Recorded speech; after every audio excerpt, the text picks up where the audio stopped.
I am sitting in an intersection that is about to flip over. The African American community are coming in droves and saying, let's talk about this. We want to welcome our sisters and brothers and transgender sisters and brothers into the community, into the church. This is Faith Complex, a dialogue about the entanglement of religion, politics and art, hosted by Professor Jacques Berlinablau of Georgetown University. Hello, my name is Jacques Berlinablau of Georgetown University, and you've just clicked into Faith Complex. Joining us today is Ms. Donna Payne, Associate Director of Diversity for the Human Rights Campaign, located right here in Washington, D.C. Ms. Payne, welcome to Faith Complex. Thank you so much. It's good to be here. I guess maybe there's some people that don't know about all the good work that the HRC, the Human Rights Campaign, does. Can you tell us a little bit about your mission and your agenda? Yes, we are a huge LGBT organization working for federal advocacy on the rights of gays, lesbians, bisexual, and transgender community. Specifically, fighting for fair-minded candidates in Congress. What's really interesting about your group is you stand at this very fascinating intersection. So here's what's at the intersection, I think. Tell me if I'm correct. The African American community, the LGBT community, and something we refer to as religion. That's a very crowded intersection, isn't it? That's a crash. How do you navigate that one? Well, you drive softly and safely.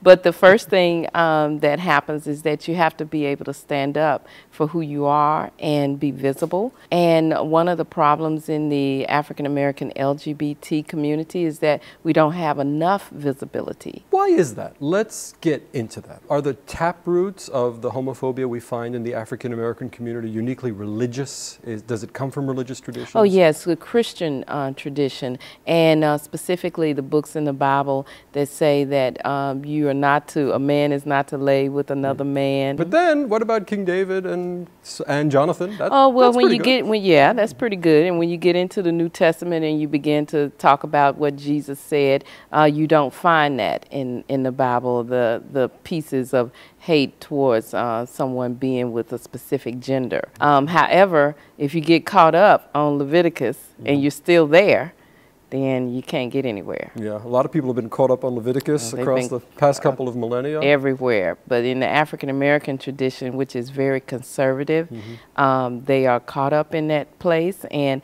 so they are holding close to their Bibles. We are culturally based in our religion.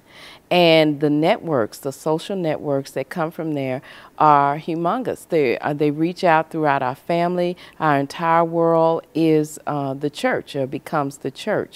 And at what point in your life did it hit you that the lesbian identity had many enemies in this country and the African American identity had many enemies in this country? And you went and got both. When did it hit you? I went and got both in college. In college. At 20 years old, I realized that I was a lesbian. And then my first thought was, oh my God, how am I going to explain this to my family? And I bowed out. For 8 years, I bowed out. Of your family? Meaning that I lived a double life.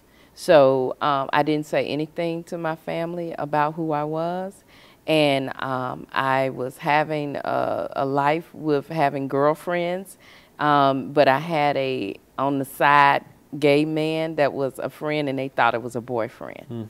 And after I played that out for a while, I realized that this was never going to work. He had offered marriage and said that both of us could have a home and have two sides, so he could see his man and I could see my woman. This would be the 80s, I guess. This would be the 80s. Right. And a lot of people in the African American community was doing that. Being a preacher's kid, living in a religious culture, I knew I would lose my entire family and my social network. And that, in fact, happened? And that happened. I lost contact with my mother for 3 months, and family members were disappointed. I was called a black sheep of the family. And then when finally my mother and I talked for the first time after 3 months, she said she was ready to deal, and she wanted to come up to Washington and see my life. And we went from there. And the first place we went was Metropolitan Community Church. Is that your church? Yes, that's my church. And what'd you think? She had a great time, and the guys thought that her outfit was the bomb, and she was really okay after that. And are you seeing more and more of these types of stories in your church? Yes. A lot of people come to the church, and they are trying to connect their identity and their sexual orientation and be happy with that. And once they go through the phase of learning the scriptures and understanding that they're loved by God, then they're able to let go.